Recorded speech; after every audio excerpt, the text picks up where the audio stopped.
Omarion Hampton may be similar to one of the best running backs Sean Payton has already coached, according to a former NFL GM. This is your Denver Sports Daily for March 27th.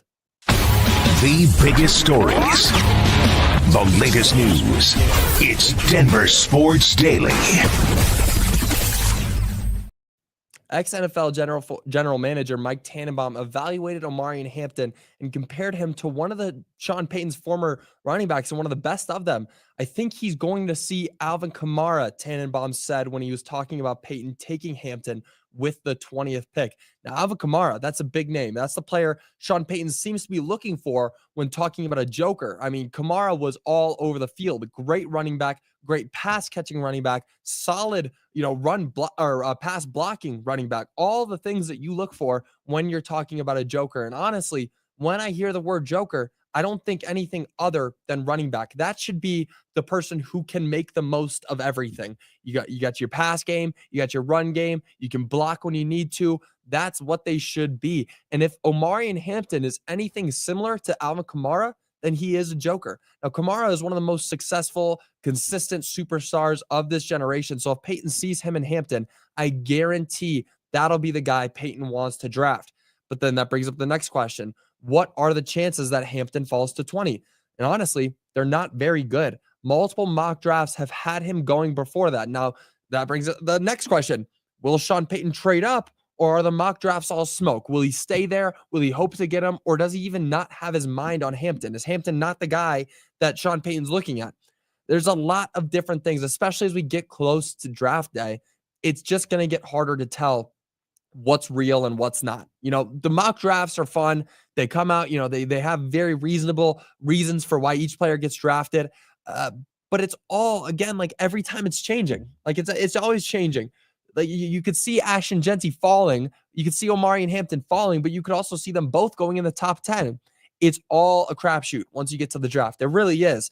Now, watching these guys get compared to Alvin Kamara, that's moving them towards the top of my draft board. I've said it multiple times. Ashton Genty is still a guy that I think could fall to the Broncos. I know a lot of people have him going in the top 10, but I'm not like that. I don't think that that's what they're going to do. It's rare you see a running back go in the top 10, and I don't think that anything's going to change this year, even with how stacked the running back class is.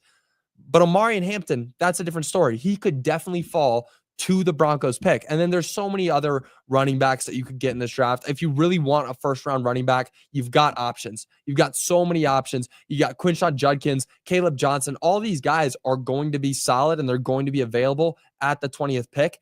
But if you got a guy like Omarion Hampton that's being compared to Alvin Kamara, and the way that Alvin Kamara played with that joker kind of title around him, you got to go get somebody like that. I don't want to trade up. Don't trade up. Don't give up too much. Don't get yourself in a hole like you were already in that you dug yourself out of. Don't trade up. Wait and hope that he falls. That's the best case scenario. And if he doesn't, grab somebody else. Go with what you need. Go with the best position available that you can get at the 20th pick. Now, moving on, more about the Broncos. The odds makers project the Broncos will take a big leap in their win total from their last year's projections. Now, last year, if you remember, the Broncos were only projected to win 5.5 games. That's the line if you either win 5 or less or 6 or more. That's not a high number. And it's not a ridiculous number that was given to the Broncos. Honestly, take into account the disaster that had happened before that. I mean, you lose Russell Wilson. You got that dead cap. You get Bo Nix, who, remind you guys, he was not a high-graded pick. Nobody thought that he would be going that high. And nobody was high on the fact that the Broncos took Bo Nix with their pick. But look what he did. Freaking Bo Nix. That is the guy. That's our guy now. But heading into the upcoming season now, the Broncos are much higher. The odds makers have their win line at 9.5. Now, a 4-game increase is an incredible jump. And looking through the teams they play, this is very reasonable. I already see 10 wins this season. I mean, you got the Chiefs. You can beat the Chiefs at least once. Raiders twice. Get them off the board. You can sweep the Raiders. Jaguars, Cowboys, Titans, Giants, Packers, Colts, Jets. That's already a solid, that's a good lineup. Those are wins. You got the Cowboys in there. That one may be hard, but still not going to win. The Cowboys aren't going to win that team. That game. They're not a good team. They didn't do anything over the offseason that made them so much better. The Chiefs you can beat once. The Raiders easily handle them twice. The Titans, Jaguars, Giants, Packers, Colts, those guys are all beatable teams. But the most exciting one is the Giants coming to Mile High. That one is going to be crazy. I mean, obviously because of Russell Wilson. Just imagine we got screwed out of it last year when the Steelers came here and he wasn't playing. But hopefully this year he is on that field. That is going to be so much fun to watch. And again, this team won 10 games this past season. I definitely have them getting over that 10-win hump, and I honestly could see them very reasonably winning the AFC West. I could definitely see that as a possibility. Again, incredibly exciting. This team has turned itself around. I mean, you look where they were last year, 5.5 to 9.5 wins. That's a huge jump. And the odds makers, you try to bet against Vegas, it almost never works. So they got something cooking there. And the Broncos obviously are being looked at as a much better contending team than they were in prior years. Now, moving on, the Nuggets beat the Bucks 127-117 in Nikola Jokic's return to the court. Jokic looked like he was never gone. He stepped into Ball Arena last night and played the same he has been all season. He recorded 39 points, 10 rebounds, and 10 assists. And you know what that is? That's his 30th triple-double of the season. And guess what? He's now broken the franchise record for most triple-doubles in a season, a record that was already held by him, but he has broken it again. And you take out the games that he missed, he could have been way past that. We could have been talking about this 2 weeks ago. Now, the Bucks were without Giannis Antetokounmpo and Damian Lillard, so this should have been an easier game for the Nuggets, but it really didn't seem like it was that easy. The Bucks held as much of a 5-point lead in the third quarter, late in it, but luckily Nikola Jokic came back into the game in the fourth to ultimately win it. Now, 6 Nuggets were in double-digit scoring figures, but the charge was led by Nikola Jokic with 39 points and Michael Porter Jr. with 23 points on 7 for 9 shooting. Now, those guys really just turned up. The scoring was out of the world. They played very well offensively, and that's just what happens when Nikola Jokic is back. You watch Nikola Jokic, he's going to score. He's going to get his. Every single time, he's going to do what he does, and then you just get those rebounds and assists. If you can't stop him from getting those passes, I mean, you watched him. If you watched the game, he had one where he did a spin move and then as he was spinning, turned it behind his back. It's incredible to watch him play. And the fact that he isn't, number one, a far away leader for MVP is a disgrace. It's a disgrace. I'm sick of it. It's annoying that he is not the best, not the most valued. Yes, if that's the right word, most valued. He is the best player in this league. He's clearly the MVP. Without him, the Nuggets are not even a playoff team. And with him, they're one of the best teams in the league. If that doesn't make him MVP, I don't know what does. And if he hadn't already won 3 MVPs, this conversation would be over. They would be handing him the trophy right now. Now, the Nuggets are 46-28 after this win and are still in the 3rd spot in the Western Conference, 1.5 games behind Houston. So if they're really pushing for a deep spot or a higher seed in the playoffs, they need to start winning now, because right now in the 3rd spot, you're going to match up against the 6th spot. And you know who's pushing towards the 6th spot is the Minnesota Timberwolves. And you cannot play the Timberwolves in the first round of the playoffs. I guarantee that would be a bad way to start that would be terrible. That's the worst case scenario, playing the Timberwolves in the first round. So hopefully they can kind of spread out a little bit, get on opposite sides of the bracket, and somebody else can take care of the Timberwolves, because the Nuggets are good against every other team, but the Timberwolves are their kryptonite. Now, moving on, it's an Avalanche game day. Tonight, the Avs are taking on the Los Angeles Kings in their second matchup of the season. Last time they played each other, the Avs came out on top, winning 4-2. Thank you to Mikko Rantanen, who recorded a hat trick in that game.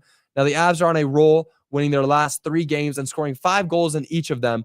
But the Kings are also hot. They are on a 4-game win streak, winning by a combined margin of 20-6. They've won, I believe it was 3-1, 7-2, 7-2, 3-1. Great numbers from them. And this is going to be an offensive heavy bout. The Avs have been making a push towards the top of the Central Division right now. And they're only 5 points behind Dallas in second. So they need to start getting wins. They've been stacking them up. The Avs are heading into this matchup as slight home favorites, and that game will begin at 8 p.m. Now, the Avs have been hot. They've been great. They're 8-1-1 in their last 10. They've been great throughout March. They've been winning games handedly at that. One of the losses was an overtime loss. They've really only had one loss that I could think of in recent months or recent weeks. It's been great.